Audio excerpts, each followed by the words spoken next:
I have a certain set of skills. A monster calls. This is the monster calling. Now listen to me, Connor. Connor. Connor. Connor. Connor. You're about to be taken.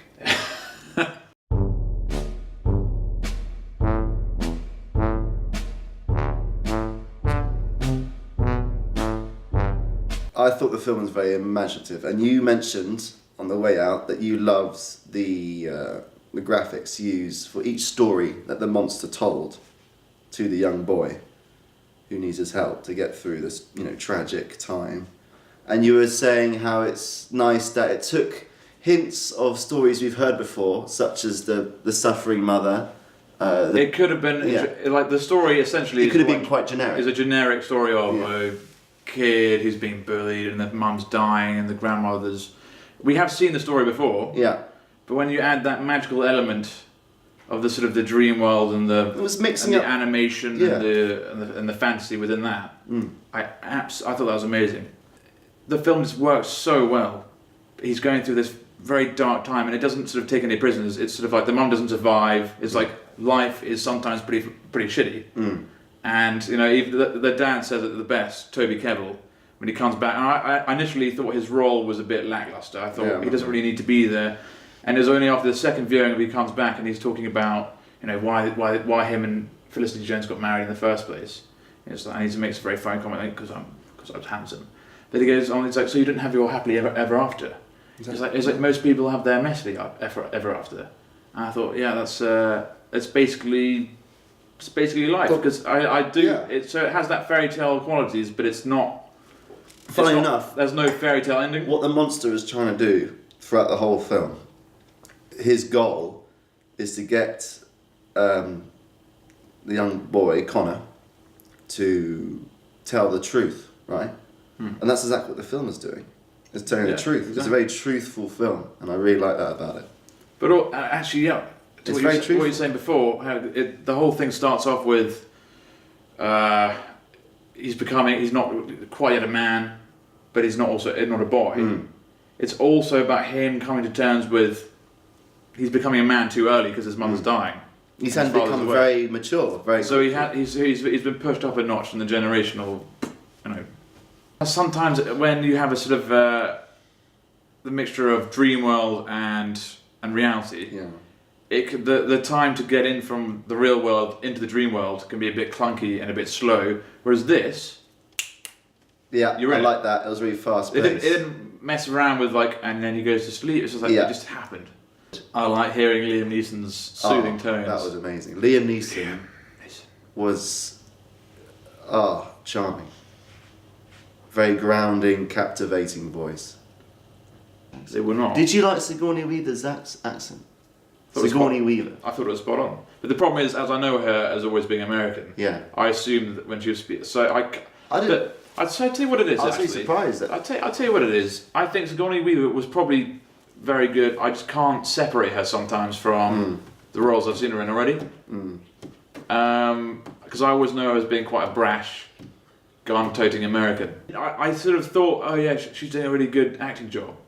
But I still... So I believe Felicity Jones, I believed... massive transformation for Felicity Jones. I think that's the best film I've ever seen her in. I think it was great. That shot when he's peeking through the door and he sees the son, Connor, sees his mum. Her mum's naked back and she's having help getting dressed. Back. Yeah, exactly, yeah. And she's got the hair falling out. Oh yeah, it's cancer taking its toll on the human body. It's just And actually, that was another thing. She was so. I like how they didn't shove anything down your throat. All these quite, hardcore things to deal with. I imagine it was cancer. That's the thing. They didn't mention. They didn't even mention it. They really didn't highlight it at all. Because they didn't need to. It was something that was killing her. She was dying. That's all you need to know about. They don't have to say. Not one person uttered that she's dying. True. Not one person said she was going to die. Show, don't tell. Show, don't tell is the moral of this film. So show, don't tell is the moral of this film. Freddie did say it in conversation. So I'm gonna Well, he's not looking at the camera, so I feel like I needed to say it to you guys. But now I feel comfortable looking at the camera now. It just took me a while to sort of to get used to that no one's there. And now I can look back to you. Yeah, it's the friend. It's the friend just in the corner of your eye. Oh, Lewis McDougall. Lewis McDougall. Thank you, Freddie. Yeah, I thought he carried the film. I thought it was fantastic. When I say he carried the film, he had to because I know the whole film was on him. Yeah. I'll tell you what. He was troubled. He was a really troubled kid. Yeah. And you can tell that, again, show, don't tell. He was not going round shouting the whole time. He wasn't shouting that much. You see it in his eyes. And there's a line in the film, the character is in the eyes. Again, a very apt quote from the film which categorises the film itself, which is that kid's eyes. You know exactly what he's going through and stuff. That's a very good insight, actually. Insight through the eyes. Oh! Cut. Story here first. No. One specific aspect of the film I really enjoyed was, of course, a wonderful CGI and the sound effects of him moving. Do you love that sound of wood creaking? I loved it. And the fire inside. Oh, the fire inside, burning up as he got angry. The lifeblood of the tree. Yeah. What did you think of the music in the film? I thought it's again. I wasn't walking away thinking, "Oh my god, the music was amazing." It was plumbed the depths of my soul with the music. It was good, but it wasn't so good that I would write home about it. I was more alert to the sounds. Yeah. The wind howling. I loved the moment when he's going through the fourth story and he's letting go of his mother in his nightmare. Oh gosh, yeah. And the silence. The truth dream. When the soundtrack just goes deadly still. The mum goes and he's just left there on a precipice, very precarious precipice, and it's just dead silence. Yeah. And there's a sort of tinnitus ringing going. I'd say that's one of the best adolescent films I've seen since I was around in the 60s. Have you ever seen 400 Blows? No.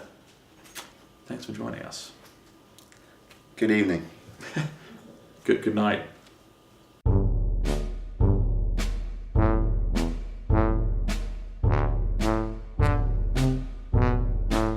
The lifeblood of the tree. Yeah. I mean, it wouldn't in real life be the lifeblood because the tree would be on fire, but yeah. Yeah. The monster and Connor would get on like a house on fire.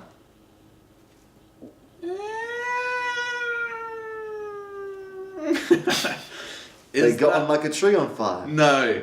Like a forest fire. No.